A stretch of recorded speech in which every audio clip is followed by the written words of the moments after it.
एक शेर और एक चूहा दोस्त थे। दोनों के घर पास पास थे। एक दिन शेर को एक शिकार मिला। उसने चूहे को आवाज लगाई, आओ दोस्त, मेरे साथ खाना खा लो। तुम्हें जो खाना है खाओ, मुझे इससे ज्यादा जरूरी काम करने हैं। बाहर से आवाज आए। शेर को बड़ा बुरा लगा। अगले ही दिन चूहे को शहद का एक डिब्बा मिला।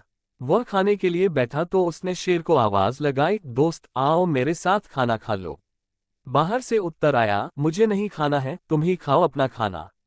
चूहे को भी बड़ा बुरा लगा, लेकिन उसने कुछ नहीं कहा।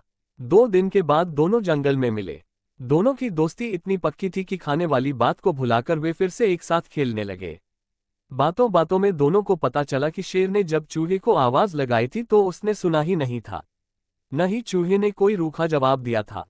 शेर ने भी यही बात चूहे को बताई। चूहे की आवाज न तो उसने सुनी थी, न ही कोई खराब सा जवाब दिया था। जरूर कुछ गड़बड़ है। दोनों एक साथ बोले, हमको पता लगाना होगा कि कौन हम दोनों की दोस्ती तोड़ने की कोशिश कर रहा है। शेर गुस्से से दहाड़ कर बोला, ठीक कहा, कोई तो है जो हम दोनों को परेशान करना चाहता है। चूहे ने कहा, उनकी बातें छिपकर कोई सुन रहा था।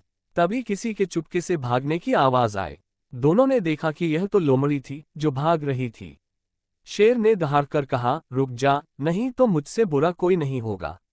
ऐसा कहकर शेर ने लपक कर लोमड़ी को पकड़ लिया।